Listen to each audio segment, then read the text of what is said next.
حضرت ابراہیم علیہ السلام کی عمر مبارک 86 برس ہو چکی تھی، لیکن اولاد کی نعمت سے ابھی محروم تھے۔ انہوں نے اللہ رب العزت کی بارگاہ میں ہاتھ بلند کر کے یوں دعا کی، اے میرے رب، مجھے نیک لڑکا عطا کر۔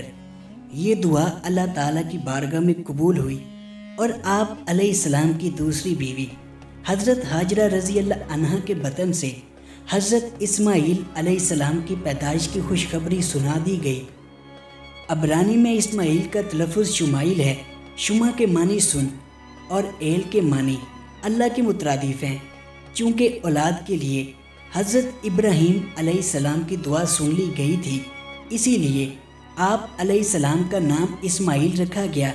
حضرت سارہ رضی اللہ عنہا جو کہ حضرت ابراہیم علیہ السلام کی پہلی بیوی تھیں، اس لیے حضرت بی بی ہاجرہ رضی اللہ عنہا کے بطن سے حضرت اسماعیل علیہ السلام کی پیدائش کی خبر ان پر بہت شاق گزری، اور انہوں نے حضرت ابراہیم علیہ السلام سے بہت اصرار کیا کہ حضرت ہاجرہ اور ان کے بیٹے اسماعیل کو یہاں سے دور کر دو تاکہ یہ لوگ میری نگاہ کے سامنے نہ رہیں۔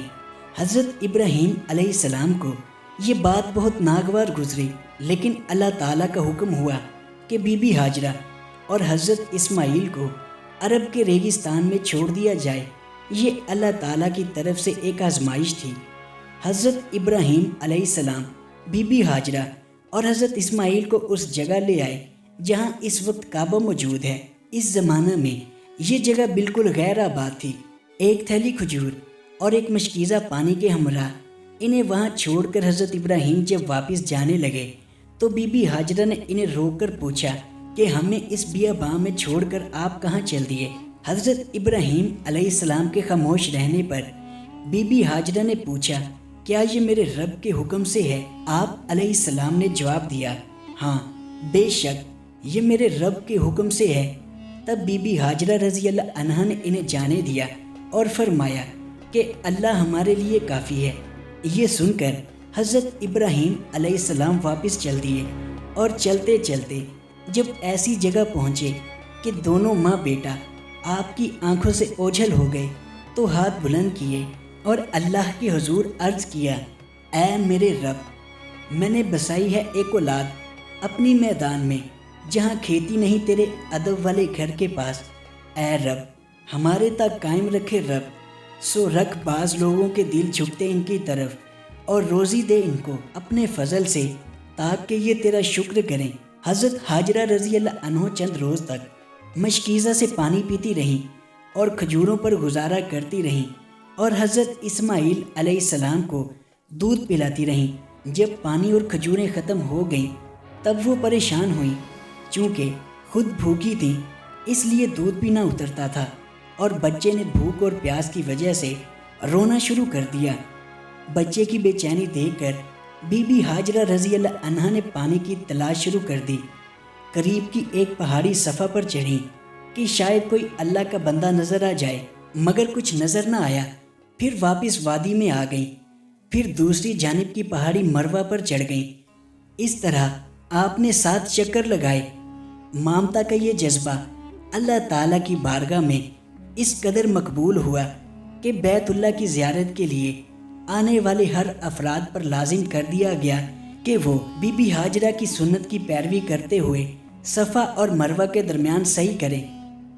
تلاش جستجو پر مشتمل اس عمل کی قبولیت کا ایک اشارہ یہ بھی تھا کہ 7ویں چکر میں بی بی ہاجرہ بچے کے پاس واپس آئیں اور دیکھا کہ جس جگہ حضرت اسماعیل علیہ السلام روتے ہوئے ایڑیاں رگڑ رہے تھے وہاں سے ایک چشمہ جاری ہو گیا۔ یہ چشمہ آج بھی موجود ہے اور لوگ اسے آب زمزم کے نام سے جانتے ہیں، اور ہزاروں سال گزر جانے کے باوجود بھی اس چشمہ کا پانی اسی طرح جاری ہے۔ اللہ تعالیٰ نے اس میں مخلوق کے لیے شفا رکھی ہے۔ حضرت ہاجرہ رضی اللہ عنہا نے اللہ رب العزت کا شکر ادا کرتے ہوئے بچے کو پانی پلایا اور خود بھی اپنی پیاس بجھائی۔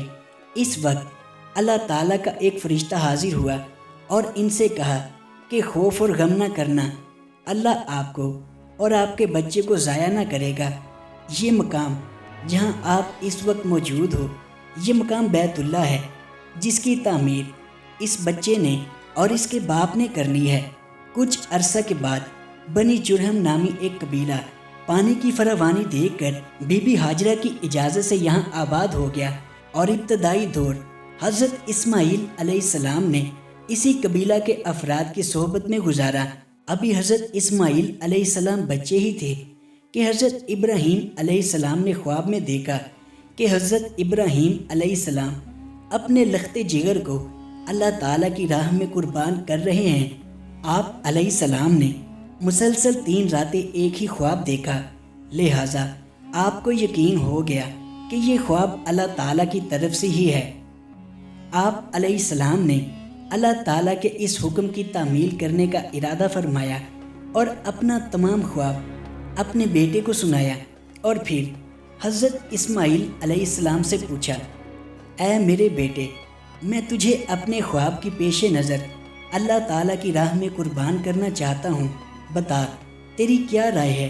اس پر حضرت اسماعیل علیہ السلام نے انتہائی تحمل کے ساتھ فرمایا، بابا جان، آپ اللہ کے نبی ہیں اور اللہ کے برگزیدہ بندوں میں سے ہیں، آپ بے فکر ہو کر اللہ کے حکم کی تعمیل کریں، انشاءاللہ آپ مجھے انتہائی صبر والا پائیں گے۔ چنانچہ یہ دونوں اللہ کے بندے حکم خدا بندی کے لیے گھر سے نکل کھڑے ہوئے۔ روایات میں آتا ہے کہ ابلیس نے انہیں ناکام بنانے کے لیے کئی طریقے اپنائے۔ سب سے پہلے وہ بی بی ہاجرہ کے پاس پہنچا اور انہیں بتایا کہ حضرت ابراہیم علیہ السلام اپنے بیٹے کو اللہ کی راہ میں قربان کرنے چل پڑے ہیں۔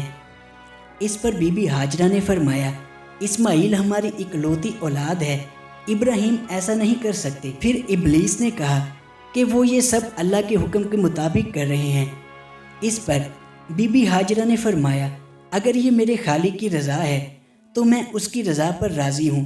جب یہاں ابلیس کے سارے وار ناکام ہو گئے تو اس نے حضرت ابراہیم علیہ السلام کو اکسانے کا ارادہ کیا اور ان کے دل میں باپ کی شفقت کو ابھارنے لگا اور کہا، اے ابراہیم، اسماعیل آپ کی اکلوتی اولاد ہے، آپ عمر رسیدہ ہیں اور ان سے آپ کی نسل ہے، یہ آپ کیا کرنے جا رہے ہیں؟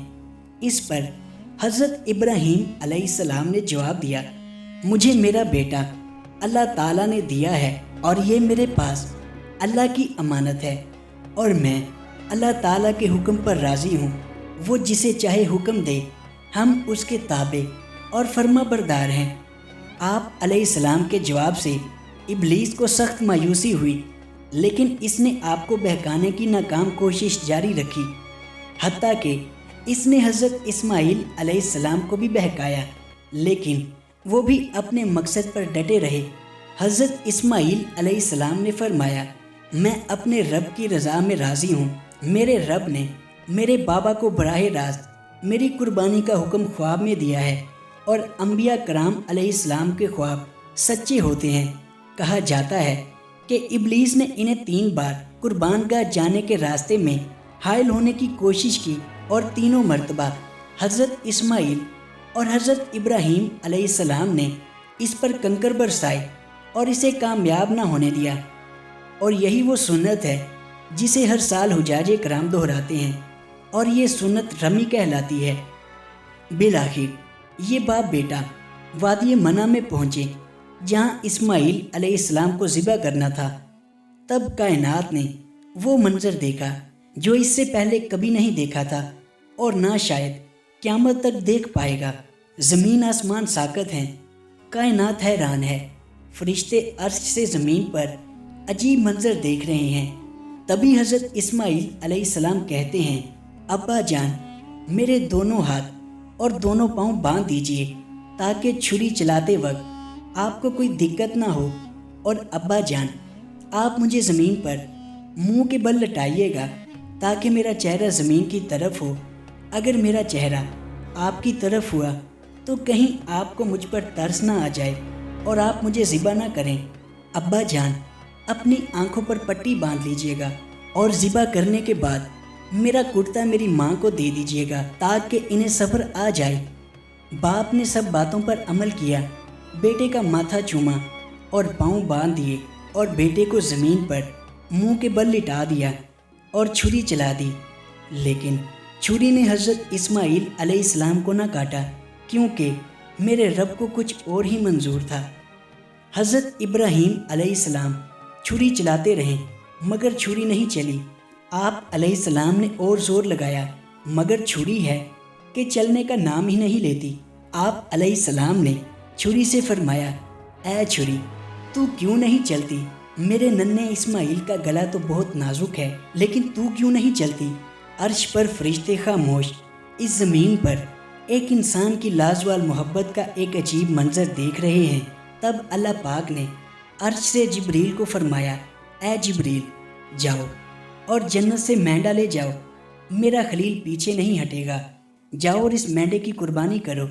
تب حضرت جبریل علیہ السلام جنت سے مینڈا لے جاتے ہیں اور حضرت اسماعیل کو چھری کے نیچے سے ہٹا کر مینڈا رکھ دیتے ہیں۔ اب چھری کو چلنے کی اجازت ملی اور چھری چل گئی۔ تب حضرت ابراہیم علیہ السلام کے ہاتھوں پر گرم خون لگا اور بے ساختہ آپ کی زبان مبارک سے نکلا، اللہ اکبر، یا اللہ تیرا شکر ہے۔ مگر جب آنکھوں سے پٹی اتاری تو حضرت اسماعیل علیہ السلام صحیح سلامت ایک طرف بیٹھے ہیں۔